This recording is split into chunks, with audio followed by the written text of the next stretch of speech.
SBB Medicare గత సంవత్సరం కాలంగా మీ అభిమానాన్ని చురుకున్న ఎస్బీబీ మెడికేర్ మొదటి వార్షికోత్సవం సందర్భంగా కృతజ్ఞతలతో 1000 రూపాయల మందుల కొనుగోలుపై ఓఆర్ఎస్, 1999 రూపాయల మెడిసిన్స్ కొనుగోలుపై డిజిటల్ థర్మామీటర్, 2999 రూపాయల మెడిసిన్స్ కొనుగోలుపై గ్లూకోమీటర్ ఉచితంగా పొందండి. ఫ్రీ హోమ్ డెలివరీ కోసం కాల్ చేయండి 6262515149. SBB Medicare, Tilak road, Tirupati. Kuppam Telugu Desam party కార్యాలయంలో ఏర్పాటు చేసిన మీడియా సమావేశంలో పాల్గొన్న ఎంపీ దగ్గుమల్ల ప్రసాదరావు మరియు ఎమ్మెల్సీ కంచర్ల శ్రీకాంత్. ఈ సందర్భంగా ఎంపీ మీడియాతో మాట్లాడుతూ కుప్పం ప్రజలకు కృతజ్ఞతలు తెలపడానికి వచ్చానని తెలిపారు. అదేవిధంగా చిత్తూరులోని తన కార్యాలయంలో హెల్ప్ డెస్క్ ఏర్పాటు చేస్తున్నామని అన్నారు. తన దృష్టికి వచ్చిన సమస్యలను పరిష్కరించడానికి అన్ని విధాల చర్యలు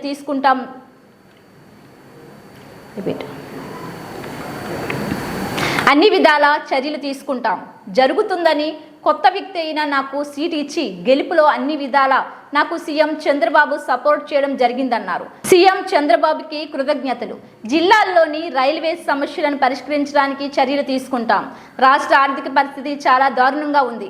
కుప్పం నియోజకవర్గంలోని చిగురుగుంట గోల్డ్ మైన్స్ గురించి సీఎం చంద్రబాబు దృష్టికి తీసుకువెళ్తామని అన్నారు.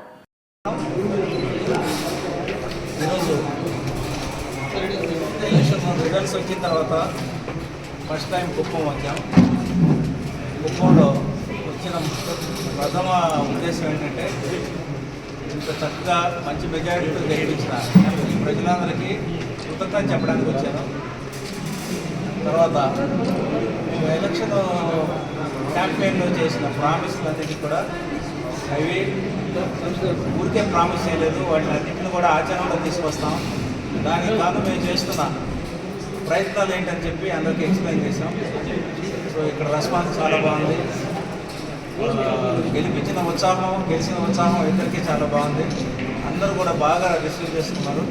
సో నేను కూడా వాళ్ళందరికీ కృతజ్ఞత చెప్పిన తృప్తితో వెళ్తున్నాం. ఇక్కడ నుంచి నెక్స్ట్ టైం నుంచి వచ్చినప్పుడు మండలం తిరుగుతాము, ఆ సమస్యలు కనుక్కుంటాం. తర్వాత సెంట్రల్ స్కీమ్స్కి సంబంధించి, సెంట్రల్ గవర్నమెంట్కి సంబంధించి ఏదన్నా నేను అడ్రస్ చేస్తాను. తర్వాత నా దగ్గరికి వచ్చిన అర్జీలు ఏమైనా స్టేట్కి సంబంధించి ఉంటే ఇక్కడ ఎమ్మెల్సీ గారికి పంపిస్తాను. సో మేము అట్లాగే చిత్తూరులో నా ఆఫీస్లో హెల్ప్ డెస్క్ కూడా ఓపెన్ చేస్తున్నాం.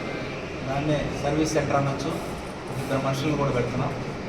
మెయిల్ అది క్రియేట్ చేసి అందరికి మెయిల్ అడ్రస్ ఇస్తాం. ఎవరైనా సమస్యలు సెంట్రల్ స్కీమ్కి సంబంధించిన కానీ, ఎంప్లాయ్మెంట్ క్రియేషన్కి సంబంధించిన కానీ, లేకపోతే ఇంకేదన్నా మేము నా తరఫున సాల్వ్ చేయాల్సి ఉంటే అక్కడికి మెయిల్ పెట్టచ్చు. లేదా పర్సనల్గా కూడా వచ్చి అక్కడ ఎక్స్ప్లెయిన్ చేయొచ్చు.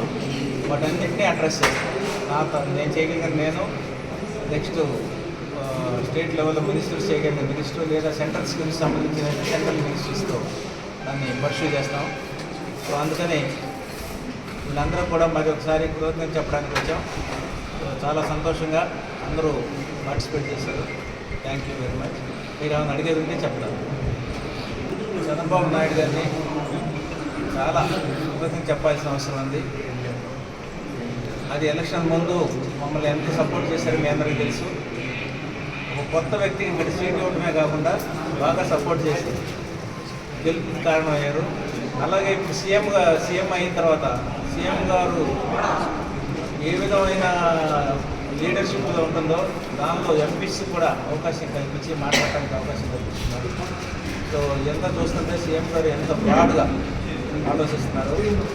ఈ రాష్ట్ర సమస్యలు, మన చిత్తూరు సమస్యలు, ముఖ్యంగా చిత్తూరుకు సంబంధించి నేను ఏది అడిగినా యూనివర్సిటీ కానీ, తర్వాత ఎడ్యుకేషన్కి సంబంధించి కానీ, స్కూల్స్, తర్వాత మన డ్రైనేజ్ సమస్యలు ఏదైనా కూడా చేసేద్దామని అంటున్నారు. నేను కూడా నా ఎంపీ లాడ్స్కి సంబంధించిన అన్నీ ఈ చిన్న సమస్యలని దానిలో నుంచి తెలుస్తాం. ఇంకేదైనా ఈ దాటి వెళ్ళిపోతే సీఎం గారి దృష్టికి తీసుకెళ్తాం. తర్వాత కన్సర్న్ మినిస్టర్ దృష్టికి తీసుకెళ్తాం.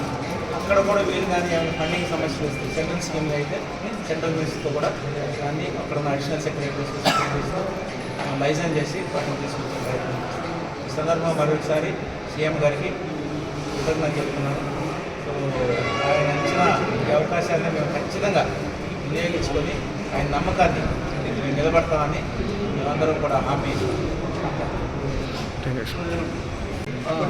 అయితే దీనిలో ప్రాబ్లం ఏంటి వస్తుందంటే, రైల్వేది ఏది వచ్చినా సరే షేరింగ్ బేసిస్ చేస్తారు.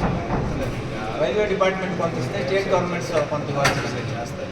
ఈ స్టేట్ గవర్నమెంట్ ఇవ్వాల్సిన మ్యాచింగ్ గ్రాంట్ అది చేయాల్సిన పరిస్థితి వస్తే ఇప్పుడు మనం జగన్మోహన్ రెడ్డి గారు మనకి ఇచ్చిన పరిస్థితి చూస్తుంటే ఆర్థిక పరిస్థితి చాలా అన్యాయం అక్రమంగా ఉంది. ఈ టైంలో మనం ఈ ఫండ్ తీసుకెళ్ళి మన మ్యాచింగ్ గ్రాంట్ ఇవ్వడం అనేది కొంచెం కష్టమైన పనిగా కనపడుతుంది. అయినా కూడా మొన్న ఢిల్లీలో సీఎం గారు మాట్లాడిన విధానం చూస్తే ఈ మ్యాచింగ్ గ్రాంట్ ఇప్పుడు మమ్మల్ని ఏమని అడగద్దు, అది కూడా మీరే చూసుకోండి. ఎందుకంటే మాకు ఈ రాష్ట్రం మా చేతికి వచ్చినప్పుడు చాలా ఘోరమైన పరిస్థితులు, ఆర్థిక పరిస్థితులు అయితే అసలు బాగాలేదు. కాబట్టి ఆ మ్యాచింగ్ గ్రాంట్ కాకుండా మాకు స్కీమ్స్ ఇవ్వండి అని సీఎం గారు రిక్వెస్ట్ చేయగలరని మేము కూడా అట్లా ఇస్తేనే మాకు బాగుంటుంది. 100 రోజుల తర్వాత, 1 సంవత్సరం 2 సంవత్సరాల తర్వాత మేమందరం ఆర్థికంగా బాగుంటుంది స్టేట్, అప్పుడు మేము మ్యాచింగ్ గ్రాంట్ గురించి మాట్లాడతామని చెప్పడం జరిగింది. బహుశా అట్లాంటిది వస్తే ఇమీడియట్గా వర్క్ స్టార్ట్ చేయడానికి మనం ఇంకోటి చిగుర్లగుంట ప్రాజెక్టు స్టాప్ అయిపోతుంది. అది గోల్డ్ మైన్స్ ఎన్ఎండిసి వాళ్ళు టేకప్ చేయాలని.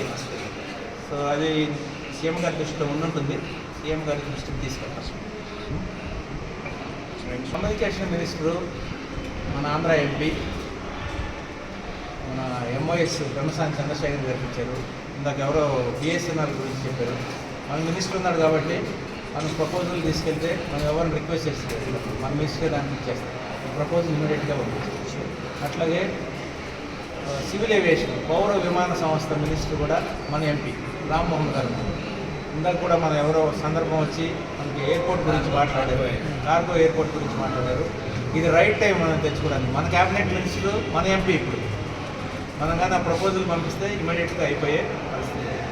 సో అట్లాంటివి మనకి సివిల్ ఏవియేషన్కి సంబంధించి ఏదైనా సరే ఇక్కడ నుంచి వస్తే మనం తెచ్చుకోవచ్చు. అలాగే సివిల్ ఏవియేషన్ పరిశ్రమలు కూడా ఉన్నాయి హైదరాబాద్లో. మీకు తెలుసు, చిన్న చిన్న మా ఎయిర్ క్రాఫ్ట్స్ తయారు చేస్తున్నాం, హెలికాప్టర్లు తయారు చేస్తున్నాం, టాటా కంపెనీ. అట్లాంటి దానిలో ఏదన్నా కంపోనెంట్స్ సప్లై చేయడానికి సివిల్ ఏవియేషన్ మినిస్టర్ ద్వారా తెచ్చుకోవాల్సిన ఐడియా కానీ ఎవరికోసం వస్తే ప్రపోజల్ తీసుకురండి. ఏవియేషన్ ఇంజనీరింగ్ చేసిన వాళ్ళు ఉన్నారు మన దగ్గర, ఏరో ఇంజనీరింగ్ వాళ్ళు ఎవరన్నా కానీ ప్రపోజల్ తీసుకొస్తే నేను మినిస్టర్ గారికి చెప్పి దాన్ని ప్రూవ్ చేస్తే మీరు ఇక్కడ హైదరాబాద్కి సప్లై చేయొచ్చు. సార్ ఇప్పుడు ఒకదానికి లింక్ ఉంటుంది. ఇది చేస్తాం సార్ అది కూడా ప్రయత్నం చేస్తాం. అయితే నా సీఎం ప్రయత్నం ఏంటంటే వీళ్ళు చిన్న చిన్న వర్క్స్ కోసం ఇతర రాష్ట్రాలకు వెళ్ళకూడదు. అది వెళ్ళకుండా ఉండే పరిస్థితి మనం ఇక్కడ తీసుకోవాలి. ప్రస్తుతానికైతే ఆ భాషలో ప్రయత్నం చేస్తాను. అది కూడా రైటింగ్లో ఇవ్వండి, నేను అది తీసుకొని గేమ్తో కూర్చొని అని చేపిద్దాం. అయితే 1-2 ఇయర్స్లో అది బంద్ అయిపోవాలి, ఇక్కడే బంద్ చేసుకునే పరిస్థితి తీసుకురావాలి. అప్పుడు బాగుంటుంది. Thank you.